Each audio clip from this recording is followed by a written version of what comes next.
নাটোর এক লালপুর বাগাতিপাড়া আসনে বিএনপির প্রার্থী ফারজানা শারমিন পুতুল বলেছেন, দীর্ঘ 17 বছর দেশের মানুষ ভোটের জন্য অপেক্ষা করেছেন। ভোটের অধিকার থেকে জনগণকে বঞ্চিত করা হয়েছে। 12 তারিখের নির্বাচনের মাধ্যমে আবার গণতান্ত্রিক চলার পথে নতুন যাত্রা শুরু করবে বাংলাদেশ। মঙ্গলবার 3 ফেব্রুয়ারি লালপুর উপজেলার ওয়ালিয়া হাই স্কুল মাঠে অনুষ্ঠিত নির্বাচনী জনসভায় তিনি এসব কথা বলেন। পুতুল বলেন, দিনের পর দিন সংগ্রাম করতে হয়েছে। একটি সত্যিকারের গণতান্ত্রিক রাষ্ট্র গড়ার স্বপ্ন দেখেছে দেশের মানুষ। এবার সেই সুযোগ এসেছে।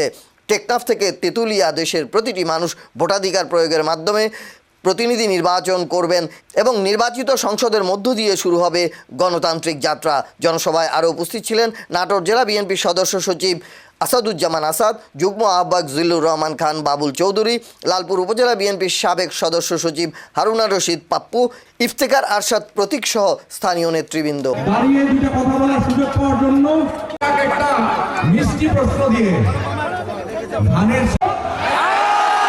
আলহামদুলিল্লাহ ভালোবাসার বই প্রকাশের 12 তারিখে ভোট খুবই কাছে। দীর্ঘ 17 বছর ধরে আমরা অপেক্ষা করেছি ভোট দেওয়ার জন্য।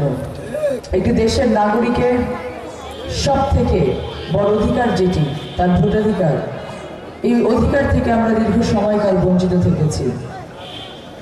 আমরা সংগ্রাম করেছি, আন্দোলন করেছি, আমরা দিনের পর দিন রাতের পর রাত পথ হেঁটেছি, স্বপ্ন দেখেছি যে আমরা আবার একটি গণতান্ত্রিক রাষ্ট্রের চরিত্র নিয়ে বাংলাদেশকে সামনের দিকে এগিয়ে নিয়ে যাব।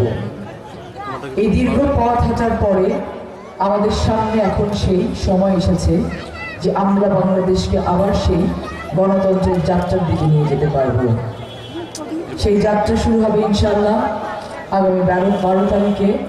বাংলাদেশের সকল জনগণের টেকনাফ থেকে তেঁতুলিয়া, রূপসা থেকে পাথুরিয়া একটি জনগণের মতামতের ভিত্তিতে তাদের নির্বাচিত প্রতিনিধির মাধ্যমে একটি নির্বাচিত সংসদের মাধ্যমে আমরা সেই গণতন্ত্রের যাত্রা আবার শুরু করব ইনশাআল্লাহ। আমরা কি সবাই ভোট দেওয়ার জন্য প্রস্তুতি গ্রহণ করেছি? ভোট দেব কিসে? সবার কাছ থেকে জানতে চাই, বিএনপি কয়টা আছে? বিএনপি প্রতীক কি? বাংলাদেশে বিএনপি একটা এবং বিএনপির প্রতীক ধানের শীষ।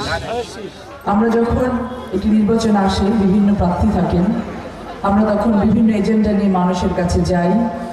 আমরা মানুষের আস্থা অর্জন করার চেষ্টা করি, মানুষকে বোঝানোর চেষ্টা করি আমরা যদি সরকার গঠন করতে পারি তাহলে আমরা জনগণের জন্য কি করব, দেশের জন্য কি করব।